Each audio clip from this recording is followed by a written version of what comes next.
आज हम डायरेक्शन की एक रीजनिंग के चैप्टर देखने जा रहे हैं जो एग्ज़ाम पॉइंट ऑफ व्यू से काफ़ी इंपॉर्टेंट है। ऐसा कोई एग्ज़ाम नहीं है जिसमें इससे क्वेश्चन ना आते हों। अगर हम बैंकिंग की बात करें तो 2 से 3 क्वेश्चन आते हैं, एसएससी में 1 और रेलवे में कम से कम 2 क्वेश्चन आते हैं। आज उसका हम एक सिंपल थ्योरी देखते हैं और उसके बाद हम फिर क्वेश्चन देखेंगे। तो क्वेश्चन बनाने से पहले हमें थ्योरी की पूरी नॉलेज होनी चाहिए। तो इस नॉलेज के लिए हम थोड़ा सा देखते हैं थ्योरी में क्या है।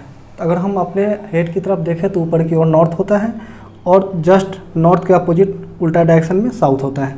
अगर हम अपने राइट हैंड की साइड बात करें तो ये ईस्ट होता है और यह लेफ्ट हैंड की बात करें तो यह वेस्ट होता है। और इतना जानने के बाद हमें और जानना होगा कि हमें 4 दिशा से काम नहीं चलेगा इसमें, चूँकि हमें एग्जाम में 8 दिशाएं पूछे जाते हैं तो यह दोनों के बीच की दिशा को भी जानना जरूरी है। तो यह दोनों के बीच की दिशा को हम लोग बोलते हैं नॉर्थ और ईस्ट। यह दोनों के बीच की दिशा को क्या बोलते हैं? साउथ और ईस्ट। यह दोनों के बीच की दिशा को क्या बोलते हैं? साउथ और वेस्ट। और यह दोनों के बीच की दिशा को क्या बोलते हैं? नॉर्थ और वेस्ट। यानी यह दोनों के बीच की दिशा को क्या बोलेंगे? पूरब और दक्षिण। यह दोनों के बीच की दिशा को क्या बोलेंगे? पूरब और उत्तर। यह दोनों के बीच की दिशा को क्या बोलेंगे? पूरब और उत्तर। सिमिलरली इस दोनों के बीच की दिशा को क्या बोलेंगे? उत्तर और पश्चिम। सिर्फ यह दोनों के बीच की दिशा को क्या बोलेंगे? दक्षिण और पश्चिम, या पश्चिम और दक्षिण, कुछ भी बोल सकते हैं। इतना जानना होगा। इसके बाद और भी हमें इसमें जानना है कि अगर हम उत्तर की ओर फेस किए हुए हैं तो हमारा राइट हैंड साइड किधर है, यानी दाएं हाथ किधर है, बाएं हाथ किधर है।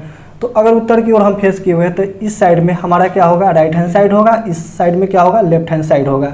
यानी कि इधर हमारा दाहिने हाथ होगा, इधर हमारा बाएं हाथ होगा। अगर हम पूरब की ओर फेस किए हुए हैं तो पूरब की ओर फेस किए हुए हैं तो इस तरफ मेरा लेफ्ट हैंड होगा, इस समय हमारा क्या होगा? राइट हैंड साइड होगा। यानी उत्तर की तरफ हमारा क्या होगा? लेफ्ट हैंड साइड होगा और दक्षिण की तरफ क्या होगा? राइट हैंड साइड होगा। सिमिलरली अगर हम साउथ की डायरेक्शन में देखें तो नॉर्थ के क्या होता है? अपोजिट होता है। तो यह भी हमारा अपोजिट हो जाएगा, इधर लेफ्ट हो जाएगा और इधर क्या हो जाएगा?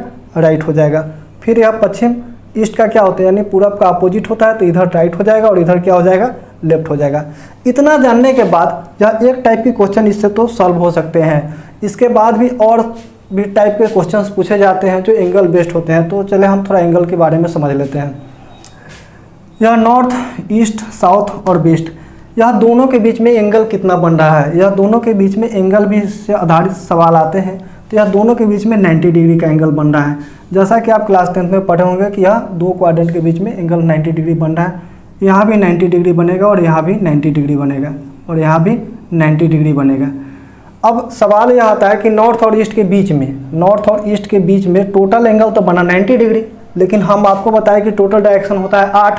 तो जब 8 डायरेक्शन होता है तो यह दोनों के बीच के जो दिशा होंगे यानी कि नॉर्थ और ईस्ट, तो नॉर्थ और ईस्ट यानी दोनों की इक्वल पार्ट में बांट रहा है। तो यानी कि ये भी 45 डिग्री का हो जाएगा और ये भी क्या हो जाएगा? 45 डिग्री का हो जाएगा। यानी नॉर्थ से नॉर्थ ईस्ट तक की अगर हम पूछे एंगल कितना होगा तो कितना होगा? 45 डिग्री का होगा।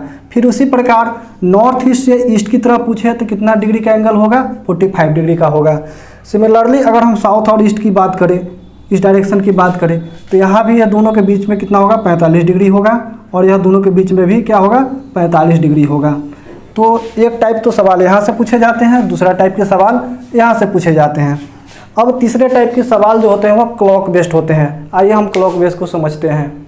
जैसा कि अभी हमने बात किया था टाइप 1 और टाइप 2 के, अब हम देखेंगे टाइप 3 के प्रश्न के लिए थ्योरी का क्या होता है, जिसमें घड़ी की बेस्ड होती है, यानी क्लॉक बेस्ड क्वेश्चन आते हैं। क्लॉक बेस्ड क्वेश्चन, तो क्लॉक बेस्ड क्वेश्चन के लिए क्या करेंगे हम लोग थ्योरी? तो यह ऊपर की तरफ इसमें भी नॉर्थ होगा और जस्ट नीचे वो क्या होगा? साउथ होगा। इधर ईस्ट होगा और इधर क्या होगा? वेस्ट होगा। यानी यहाँ अगर हम देख रहे हैं तो यहाँ 12, यहाँ 6, 3 और 9 जैसा कि घड़ी में बना हुआ रहता है।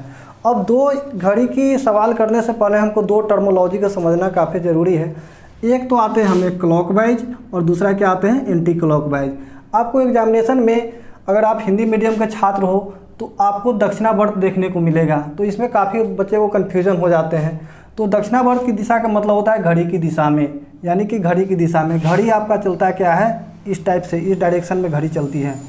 दूसरा हमको टर्मोलॉजी आता है एंटी क्लॉकवाइज। एंटी क्लॉकवाइज के मतलब क्या होता है? वामावर्त। वामावर्त का मतलब क्या होता है? घड़ी के विपरीत दिशा में। जैसे हम यहाँ पे एक एग्जांपल लेते हैं। अगर कोई व्यक्ति अगर उत्तर की ओर फेस करके खड़ा है, अगर यह एक आदमी बना देते हैं, ठीक है, एक आदमी उत्तर की तरफ फेस करके खड़ा है। अगर वह क्लॉकवाइज अगर मुड़ने की बात करें, नॉर्थ है तो क्लॉकवाइज मुड़ेगा तो वह किधर हो जाएगा, ईस्ट की तरफ चला आएगा।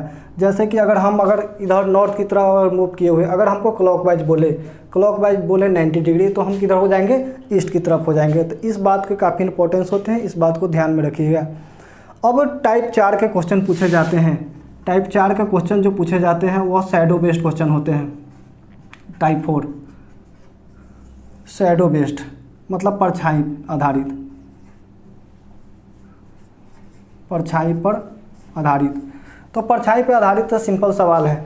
इस सवाल को करने के लिए आप अपने मनन करें कि सूर्य किस दिशा में है, तो सूर्य ईस्ट की तरफ है।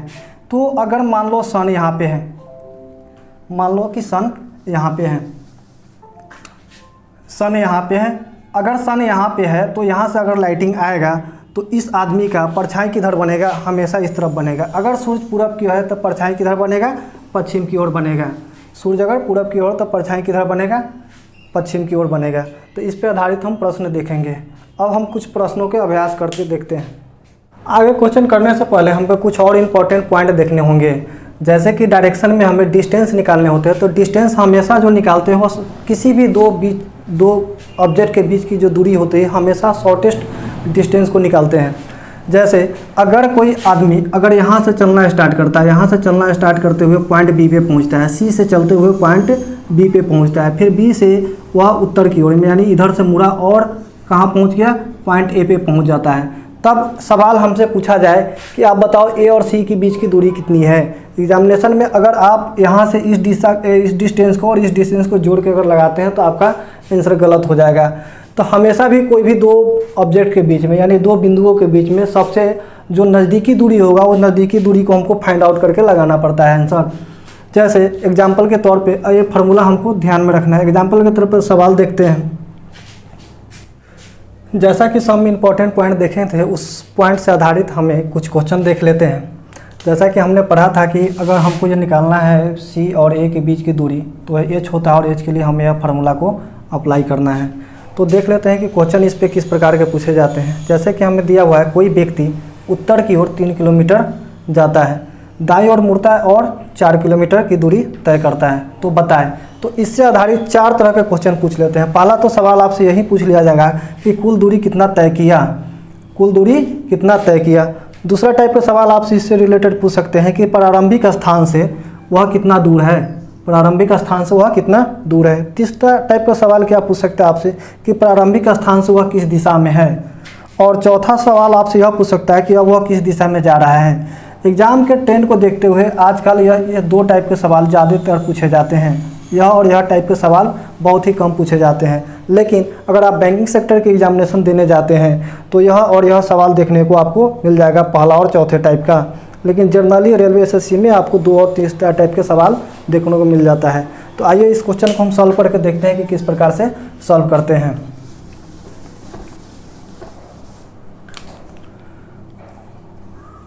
सवाल क्या बोला है कि कोई व्यक्ति उत्तर की ओर जाता है, किसी स्थान से जाता है। हम मान लेते हैं कि अगर यह स्थान है, कोई स्थान है यहाँ से उत्तर की ओर, तो आपने हमें थ्योरी में बताया था कि ऊपर की ओर क्या होता है, उत्तर होता है। तो इस स्थान से उत्तर की ओर जाता है, वह व्यक्ति उत्तर की ओर गया और कितना जाता है, तो 3 किलोमीटर जाता है। कितना जाता है, 3 किलोमीटर जाता है।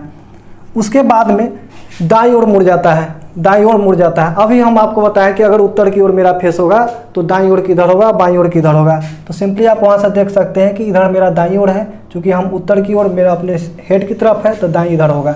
तो दाईं ओर मुड़ता है और कितना चलता है, 4 किलोमीटर चलता है। दाईं ओर मुड़ के कितना चला, 4 किलोमीटर चला, 4 किलोमीटर चला की दूरी तय करता है। तो बताए पहला सवाल कुल दूरी कितना तय किया। तो कुल दूरी की हम बात करते हैं तो कुल दूरी यहाँ से यहाँ तक उसने बंदा कितना चला, 3 किलोमीटर यह चला और यह 4 किलोमीटर यह चला। तो टोटल कुल दूरी कितना हो जाएगा, 7 किलोमीटर हो जाएगा। कितना हो जाएगा, 7 किलोमीटर हो जाएगा। लेकिन अब सवाल दूसरा पूछ रहा है कि प्रारंभिक स्थान से वह कितना दूर है, प्रारंभिक स्थान से वह कितना दूर है।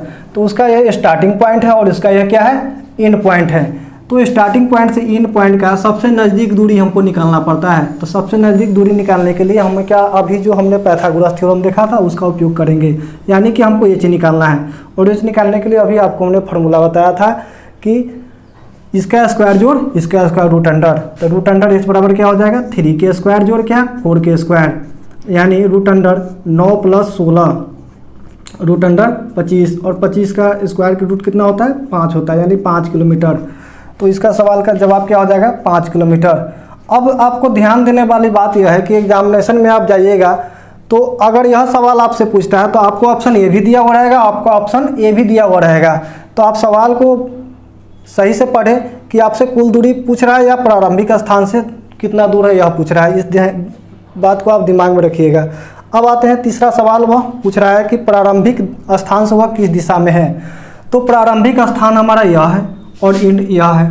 तो प्रारंभिक स्थान से हमेशा इसको मान लेते हैं यह प्रारंभिक स्थान है, तो हमेशा इसको हम मूल बिंदु मानते हैं। और मूल बिंदु तो यहाँ ऊपर की ओर देखते हैं क्या है नॉर्थ है, और इधर देखते हैं क्या है ईस्ट है। अभी हमने बताया था कि नॉर्थ और ईस्ट के बीच की दिशा को क्या बोलते हैं नॉर्थ और ईस्ट, यानी कि यह प्रारंभिक स्थान से किस दिशा में है तो नॉर्थ और ईस्ट में है। किस दिशा में है नॉर्थ और ईस्ट में है। तो सवाल हमसे तीसरा क्या पूछा था कि प्रारंभिक स्थान से वह किस दिशा में है तो नॉर्थ और ईस्ट में है। अब चौथा टाइप का सवाल पूछा जाता है कि अब वह किस दिशा में जा रहा है, अब वह किस दिशा में जा रहा है। तो अब बताओ कि वह किस दिशा में जा रहा है, किस दिशा में जा रहा है तो पूरब की ओर जा रहा है। तो इससे आधारित काफ़ी सवाल पूछ लिए जाते हैं। अब भी और विभिन्न टाइप के सवाल देखेंगे, चारों टाइप के सवाल देखेंगे।